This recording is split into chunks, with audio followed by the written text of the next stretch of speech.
19. The next day, the large crowd that had come to the feast heard that Jesus was coming to Jerusalem. So they took branches of palm trees and went out to meet him, crying out, "Hosanna!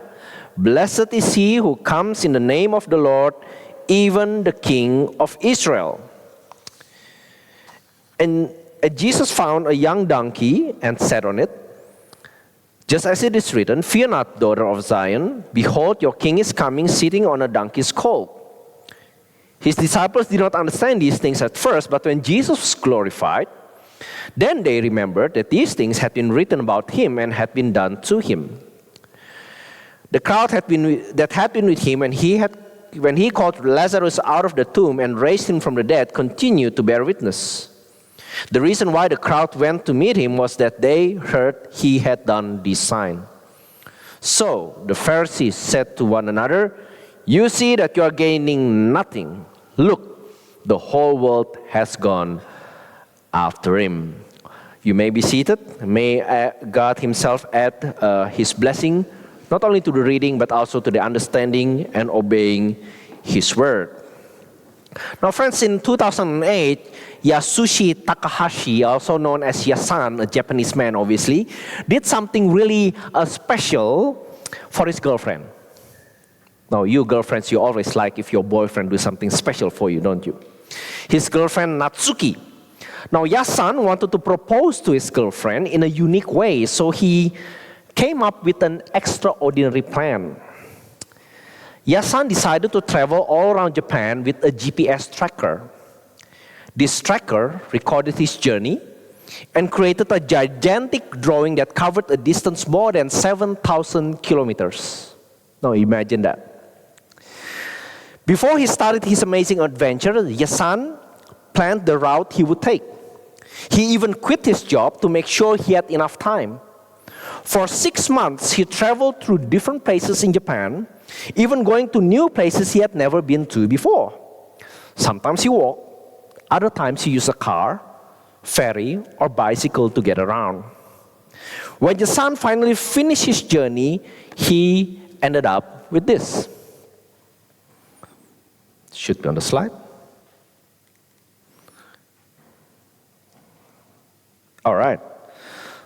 So if you're listening this through audio, this is a map of Japan with the words "Marry Me," heart, arrow drawn over it.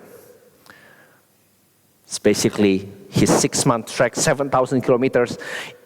This GPS track record was even recognized by the Guinness Book of World Records as the world's largest drawing using a GPS tracker.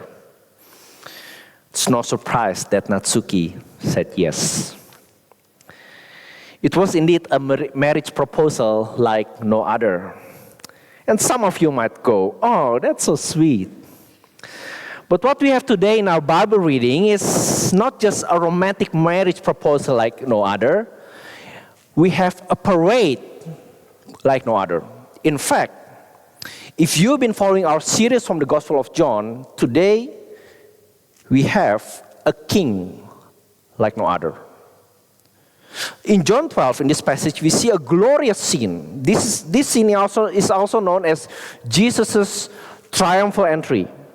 It's an extraordinary parade like no other that celebrates victory. Now you know that Jesus has been a controversial figure. Some people love him to bits, which we saw last week, Mary anointing Jesus. Others hate him, the Pharisees, for example, the religious leaders. He said some thought-provoking, comforting, and sometimes really hard stuff. He's done miracles that confirms that he is the one sent by God, that he is the Messiah, that he is the King long awaited. The highest point of his miracles still fresh in everybody's memory, even mentioned in this passage, raising Lazarus from the dead. This, they think, at last, is the king we've been waiting for. This is a king like no other. This is a king with charisma, power, authority like no one else. In fact, one commentator said this: One who could summon a dead man back to life would certainly be able to deliver the holy city, that is Jerusalem, from the yoke, from the rule of Caesar, the Romans. So as Jesus enters Jerusalem, he is greeted by palm branches, by shoutings, by singing and dancings maybe. Palm branches are a symbol of total victory as well as final peace. If you had been there, you probably understand how thousands come and cheer Jesus. Remember that they have been under Roman oppression for decades. In fact, around 60 years before the time of Jesus, the Roman Empire under Julius Caesar finally captured Jerusalem. And history records that the beginning of Roman rule was marked by the Roman general Pompey entering Jerusalem.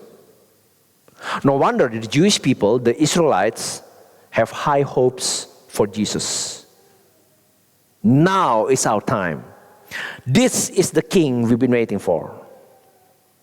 And you know what? Jesus accepts that honor. He doesn't shush them. He doesn't downplay his messianic identity. How do we know that? Well, by him riding on a donkey. You see, you don't ride donkeys to war. You ride war horses, right? Back then, donkeys are animals used to carry burden, but also donkeys are animals used to carry kings and royalties, important people. So by riding a donkey, entering Jerusalem, the religious, the cultural, the political center of Israel, Jesus is basically saying, yes, I am the king you've been waiting for. Yes, I am that greatest son of David. Yes, I am the one whom the prophets have foretold centuries earlier. Yes, I am the Messiah, the anointed one sent by God to fulfill his purposes. It's no surprise that the crowd shouts. As we see in verse 13, Hosanna, blessed is he who comes in the name of the Lord, even the King of Israel. Notice that title, the King of Israel. So, culturally speaking, guys, Hosanna can just mean hooray, okay? But the real meaning of the word Hosanna is save now. You are our Savior, in other words. Well, we don't see it in this passage, but some of you may be familiar with this story. By the way, this among Jesus feeding the 5,000 are the, and obviously apart from his death and resurrection, are the only two major events that are recorded in the four Gospels. So for example, in the Gospel of Luke, there's apparently a response from the Pharisees in Luke 19, there you go. And some of the Pharisees in the crowd said to him, "Teacher, rebuke your disciple. Tell them off. They're making too much noise. This is inappropriate maybe."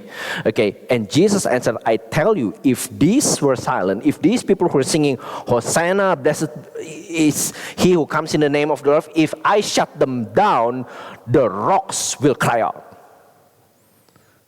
Jesus is not saying this literally, okay? But what he's saying is this. Guys, to the Pharisees, you can't stop me from doing what God is sending me to do. You can't stop the king from doing what God has sent him to accomplish. Even if nobody acknowledges me, if nobody acknowledges God, God will still finish my work. God will still finish his work through me. That's the meaning of these words. If these were silent, the very stones will cry out. You can't stop God from doing his stuff, basically. So on the surface, based on what we've seen so far in the first 10 minutes of this sermon, it seems like this is a big win for Jesus, isn't it? In fact, by this point, you probably notice his enemies are about to give up. The Pharisees, they said to one another, "You see that you are gaining nothing. All our attempts, our efforts to discredit, to badmouth, to send or share hoax about Jesus, they all amount to big fat zero. Look, the whole world has gone after him. He's the new kid in town." But is that so? Friends, if you read the passage closer, you will find that both the crowd and the disciples, they don't actually understand what it means for Jesus to be king. Now notice in verse 16, sort of in the middle of the passage, his disciples, notice this, did not understand these things at first. They know something is happening. People are excited. People are praising, palm branches and all that, okay? There's something that I understand, but they don't fully understand. But when Jesus was glorified, this is John's shorthand for saying crucified, buried, dead, rose again from the dead, like we confess almost on a weekly basis. When Jesus was glorified, then they remembered these things had been written about him and had been done to him. So, in other words, and this is not the only place in Gospel of John, by the way, there are many places where the disciples can only understand what or who Jesus is only after he died, rose from the dead, and ascended to heaven. But let's go back to the story. Friends, I don't know how long the whole parade of cheering Jesus lasts. Maybe 15 minutes, maybe a few hours. But you see, soon these people, with all their palm branches and singing and dancing maybe, they will have to go home and have their meal and go back to their jobs, their families. And think of it. They're still, or they've been under the Roman rule, Roman oppression for years. They know how coordinated, how big, how mighty the Roman army is.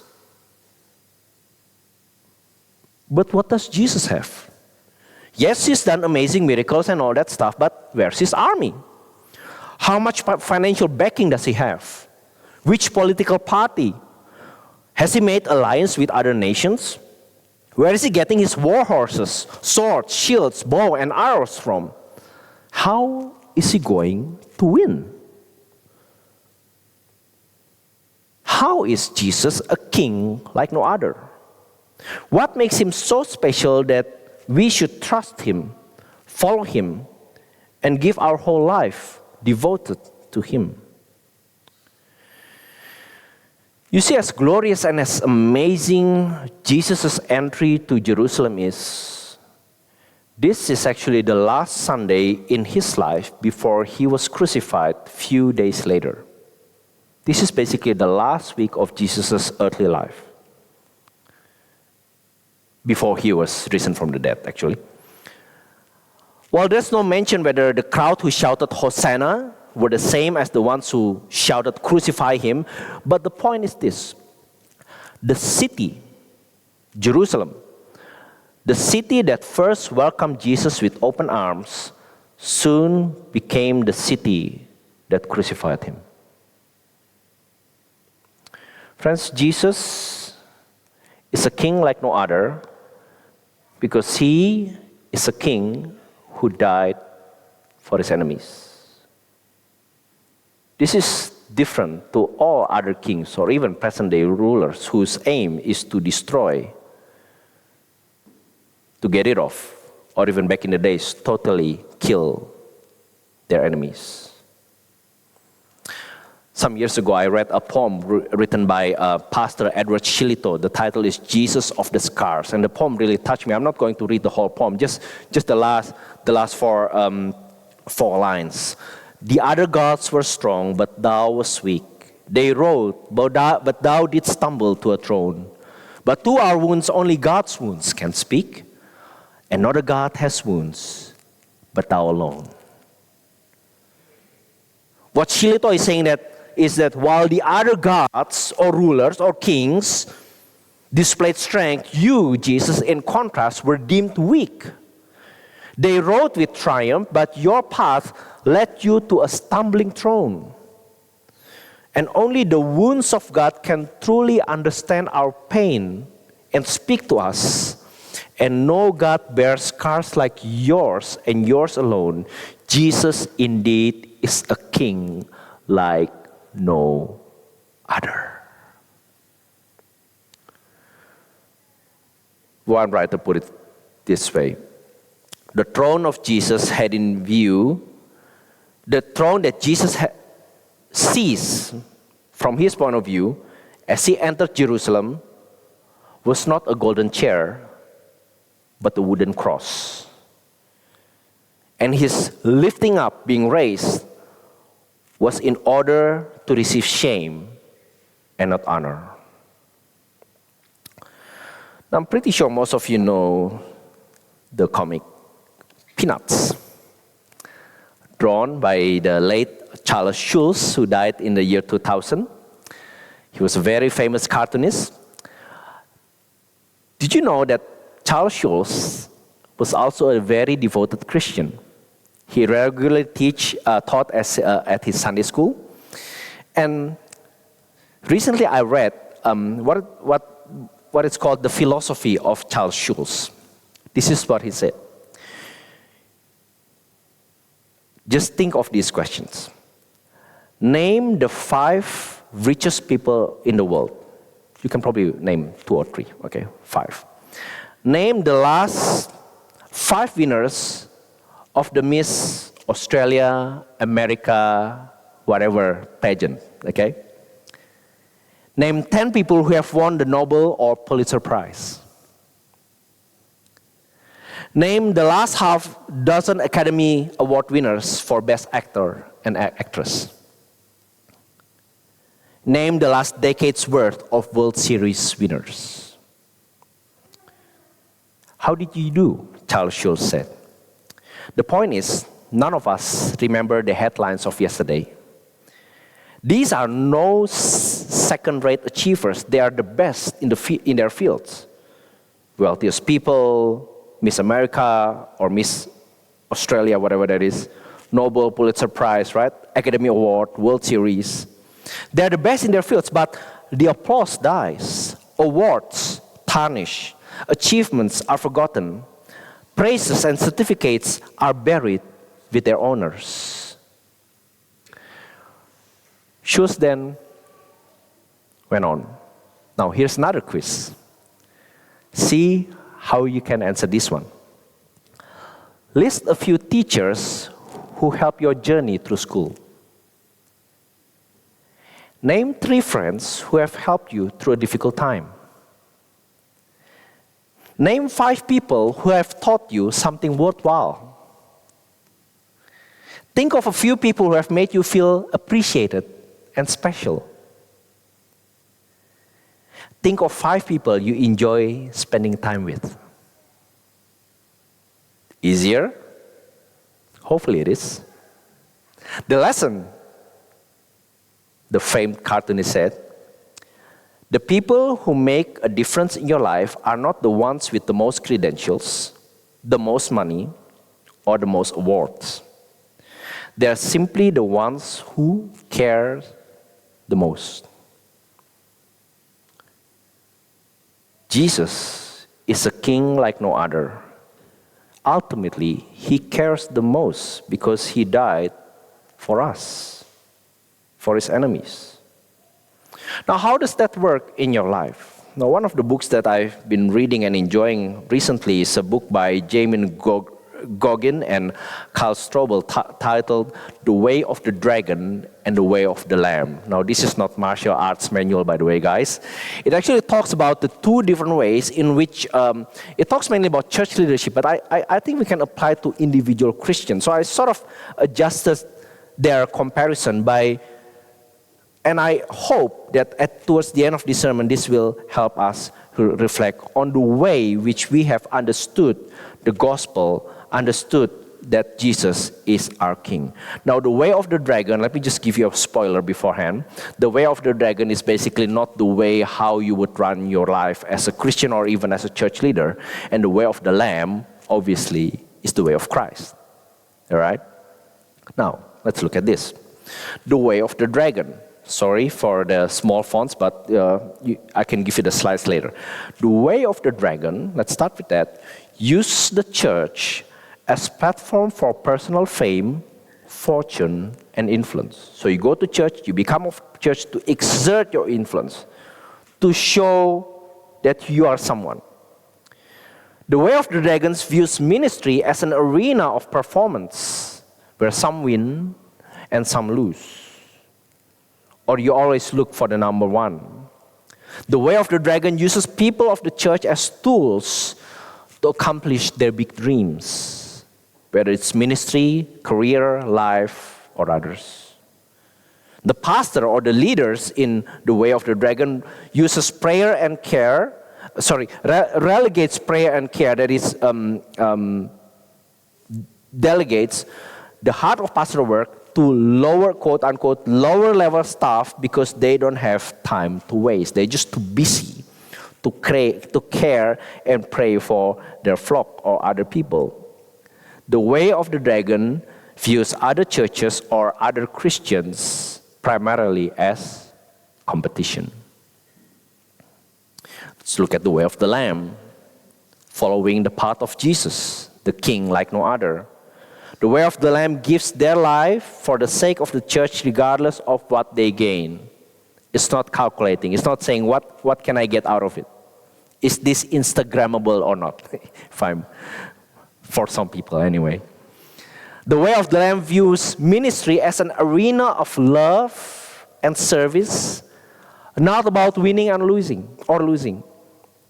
The way of the Lamb embraces other people, their congregation, as people to be known, people to be loved, not as tools to be used for their own ends.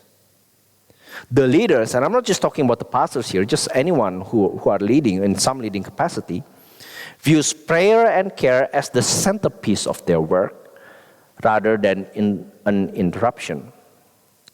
The way of the Lamb sees other churches or other Christians not as competition, but fellow shepherds or fellow believers on the journey whom they need for encouragement and wisdom, and who they are called to encourage and love.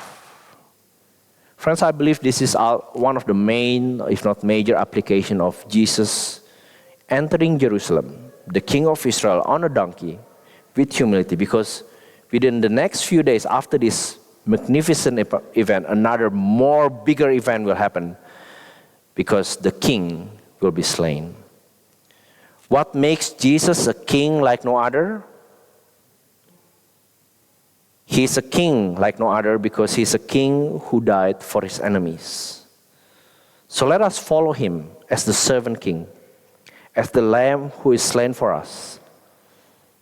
If we have been following or using or living by the way of the dragon, whether consciously or not, let us look to Jesus and know that through him we can walk in the way of the Lamb. Let us pray.